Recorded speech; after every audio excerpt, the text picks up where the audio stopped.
આપ જોઈ રહ્યા છો ઝી 24 કલાક। હું છું આપની સાથે વત્સલ। વાત કરીએ જળયાત્રાની તો અમદાવાદમાં નીકળશે ભગવાન જગન્નાથજીની જળયાત્રા। બળદગાડા ધજા પતાકા સાથે યાત્રા પહોંચશે ભૂદરના આરે। સાબરમતી નદીના ભૂદરના આરેથી ભરાશે પવિત્ર પાણી। 108 કળશ પાણી ભરીને ભગવાનનો જળાભિષેક કરાશે। જળયાત્રામાં 18 ગજરાત સાથે ભક્તોનો જમાવડો રહેશે। સાધુ સંતો ભૂદરના આરે સાબરમતી નદીની પૂજા કરશે। તો આજના દિવસનું વિશેષ મહત્વ છે। જ્યેષ્ઠાભિષેક પૂર્વેની આ જળયાત્રા કે જેનું વિશેષ મહાત્મય છે। જેઠ માસમાં જ્યેષ્ઠા નક્ષત્રમાં યોજાતો આ મહાઅભિષેક જ્યેષ્ઠાભિષેકના નામે પ્રખ્યાત છે। તો ભગવાન જગન્નાથજીના મંદિરમાં પ્રભુનો નિત્યકર્મ પૂર્ણ થયા બાદ જળયાત્રાનો પ્રારંભ થાય છે। 108 કળશ ગજરાજ અને ભજન મંડળીઓ સાથે ભવ્ય શોભાયાત્રા નીકળે છે અને શોભાયાત્રા પહોંચે છે ભૂદરના આરે। તો આપણી સાથે લાઈવ જોડાઈ ગયા છે સહયોગી દીક્ષિતા, સપના અને ધરા। દીક્ષિતા, આજના દિવસની બધા રાહ જોઈ રહ્યા હતા। હવે લોકોમાં એટલી ઉત્સુકતા છે કે ક્યારે હવે ભગવાન ત્યાં પહોંચશે, ગંગા સ્નાન કરશે અને મોસાળમાં પણ રાહ જોઈ રહ્યા છે। ક્યાં પહોંચી જળયાત્રા?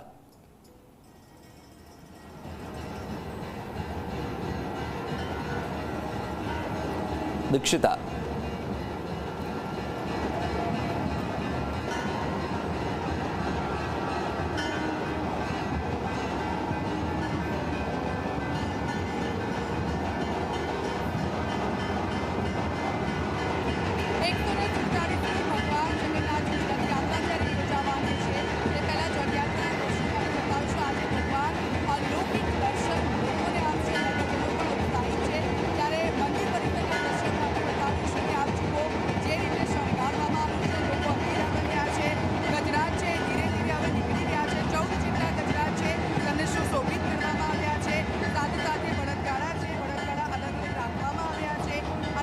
તૈયાર કરવામાં આવી છે અને આની સાથે જ તમામ સાધુ સંતો છે, મહંતો છે, એ તમામ લોકો છે અહીંયા મંદિર પરિસરમાંથી ધીરે ધીરે ભૂદરના આરા તરફ પ્રયાણ કરી રહ્યા છે।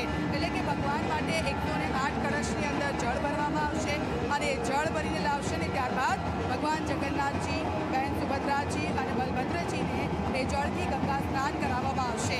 પરંતુ આપ જુઓ, મિની રથયાત્રા હોય તેવો અહીંયા માહોલ જોવા મળી રહ્યો છે। ઢોલ, નગારા અને જી જી સપના, આજનો દિવસ કે આજના દિવસ માટે તમામ લોકોમાં ઉત્સાહ છે અને આ દિવસ એવો છે કે આજથી હવે રથયાત્રાની શરૂઆત થઈ ગઈ છે અને જળયાત્રાથી ભગવાનને હવે જે કળશમાં પાણી લાવવામાં આવશે, કળશથી સ્નાન કરાવાશે અને હવે જે ભક્તો છે એ ભક્તો માટે તો એક પ્રસંગ જ છે આજે।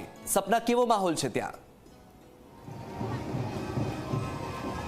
બિલકુલ વત્સલ, માહોલની જ વાત કરીએ તો મારી માટે અશક્ય છે કે હું એક જ ફ્રેમમાં મંદિરનું પરિસર ખરેખર કેવું છે બતાવવું મારી માટે અશક્ય છે।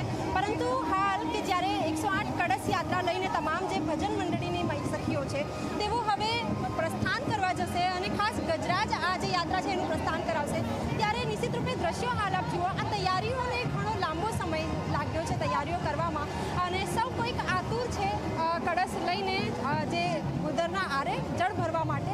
ઉત્સાહ સૌ કોઈમાં જબરદસ્ત છે। આપ જણાવો, કયું ભજન ગાઈને ભગવાનને રાજી કરવાના છો? ભગવાનને રાજી કરવા માટે ભજન, ડાન્સ, ગરબા, જળ લાવીને એમને રાજી કરવા માટે પોતાની આજીવિકા માટે પ્રાણ અંદર સમાય એવી રીતના ઉત્સાહથી અમે એમનું કાર્ય કરીશું। બિલકુલ વત્સલ, ઘણું ભાગ્ય જોઈતું હોય છે આ રીતે જે ભગવાનની આટલી મોટી યાત્રા નીકળવાની હોય એમાં સહભાગી થવા માટે।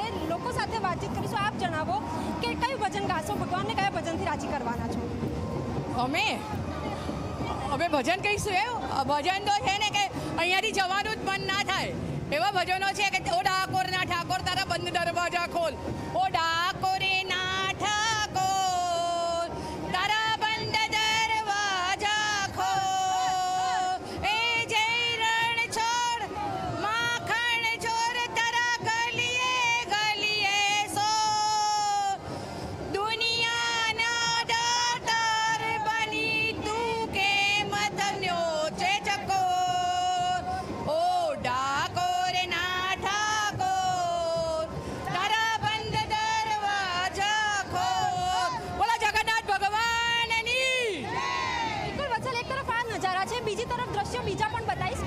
ધજા સાથે તમામ જે લોકો છે કે જેઓ આજે યાત્રા પ્રસ્થાન કરશે એમાં જોડાવાના છે તો તેઓ પણ અહીં હાજર છે અને સાથે જ આ જે તૈયારીઓ છે તૈયારીઓમાં કારણ કે ઘણો સમય લાગ્યો છે અને આતુરતાથી સૌ કોઈ જે દિવસની રાહ જોઈ રહ્યા હતા જી. તો એ તૈયારીઓ હવે જી દીક્ષિતા, આજે ત્યાં હવે જળયાત્રાની શરૂઆત થઈ ચૂકી છે અને દીક્ષિતા, ત્યાં આકર્ષણનું કેન્દ્ર શું જોવા મળી રહ્યું છે?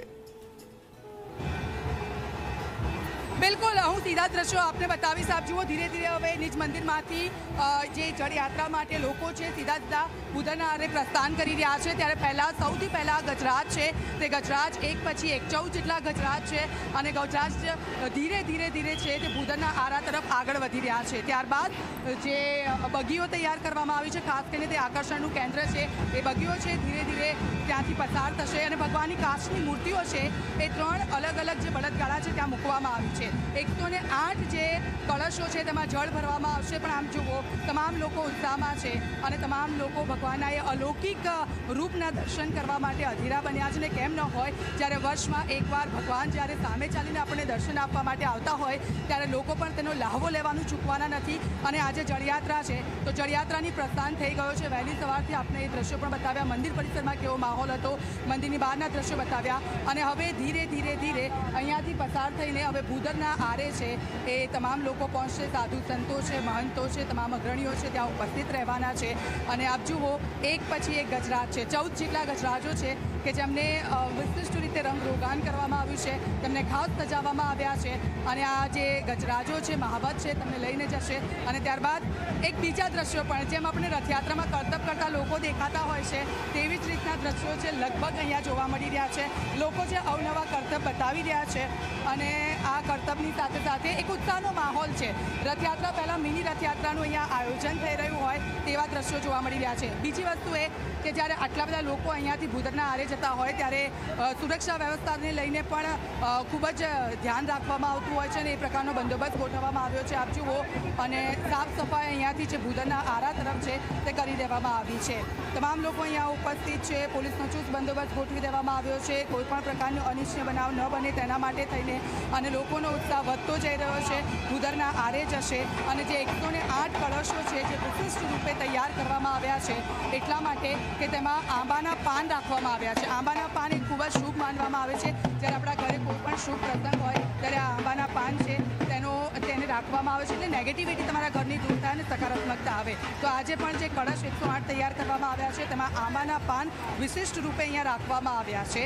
અને એવું પણ કહેવાય છે કે હનુમાનજીને આંબાના પાન ખૂબ જ પ્રિય હતા, એટલે હનુમાનજીનો પણ વાસ આ આંબાના પાનમાં હોય તેવું અહીંયા દર્શાવવામાં આવ્યું છે. આ દ્રશ્યો સીધા અમે આપણે બતાવી રહ્યા છે. આપ જુઓ, એક પછી એક જે ગજરાજ છે તેમને જે વેશ ધારણ કરવામાં આવ્યો છે તેમને શણગારવામાં આવ્યા છે.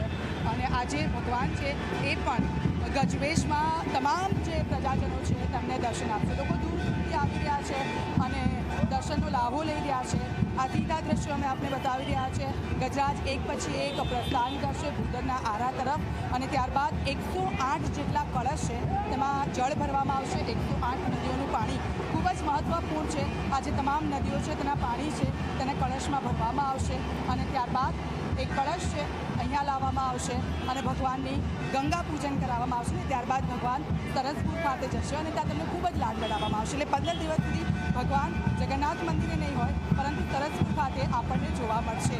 અને ત્યાં પણ લોકો આતુરતાથી રાહ જોઈ રહ્યા છે કે અમારા ભાણેજ ક્યારે આવે, અમે એમને ક્યારે લાડ લડાવીએ, કારણ કે ત્યાં પણ વિશેષ તૈયારીઓ કરવામાં આવી છે.